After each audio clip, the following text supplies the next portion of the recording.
In a quiet valley, surrounded by soft silver mountains, there lived a dragon named Ember. Unlike other dragons, Ember didn't breathe fire or guard treasure. Ember had one wish: to sleep peacefully like everyone else. Every night, Ember lay awake under the stars. He curled up on his bed of glowing moss and listened to the wind, the trees, and the distant sounds of night. But no matter what he tried, dreams never came to him. He had tried warm moon milk. He had counted clouds. He had even hummed lullabies. Still, his eyes stayed open, watching the stars blink above. Far away in a cozy village, a little boy named Leo sat at his window, wide awake. He looked up at the sky and whispered, "I wish I could meet someone special tonight. Maybe even a dragon. I wish someone could help me sleep." At that exact moment, Ember looked up at the same sky and sighed. 2 wishes. One from a child, one from a dragon. And the stars above heard them both. That night, something magical happened. A soft light drifted down from the sky, weaving through clouds and trees. It wrapped around Leo like a hug, nudging him gently from his bed. His feet touched the ground, and he followed the glow toward the forest. Deep in the woods, where the moonlight danced through leaves, floating toward both the boy and the dragon, Leo saw something glowing. A large tail shimmered behind the trees. As he stepped closer, he saw Ember, eyes tired, wings tucked in, but gentle and curious. Leo whispered, "Are you a dragon?" Ember blinked slowly and asked, "Are you real? Or am I finally dreaming?" They both smiled. So Leo leaned against Ember's chest and began to speak softly. "Once upon a time," he said, "there was a dragon who couldn't sleep.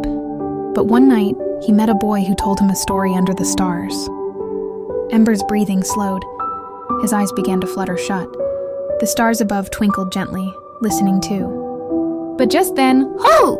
An owl swooped overhead with a loud cry. Ember gasped and sat up, startled. "Oh no," he sighed. "I lost the dream again." Leo laughed gently and patted Ember's paw. "That's okay. We'll try again." A single feather, glowing softly, like a spark of starlight, landed in Leo's hands. Suddenly a golden shimmer floated down from the sky. A quiet voice in the wind whispered, "This is a dream feather. Use it gently and dreams will come." Leo held the feather carefully, then reached up and touched it to Ember's forehead. "Close your eyes," he whispered.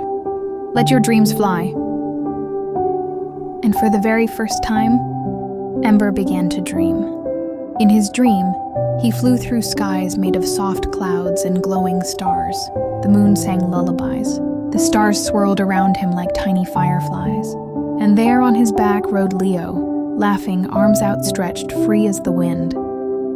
Ember glided over silver mountains and sleepy seas, past moons that winked and smiled, and through winds that whispered secrets of old.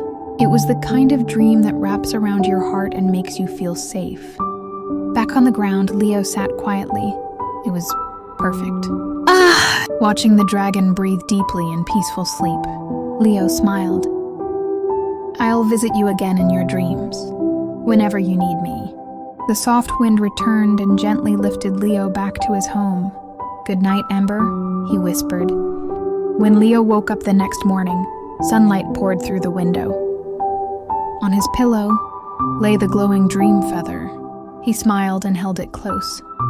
And far away, deep in the valley where dreams are rare and stars are bold, a young dragon stretched his wings, curled into a ball and smiled in his sleep. His dreams had finally come. And every night since then, if you look closely at the sky, you might just see a dragon soaring through stardust with a small boy on his back. And if you listen really carefully, you'll hear Ember whisper softly in his sleep, "Thank you, Leo, for my very first dream.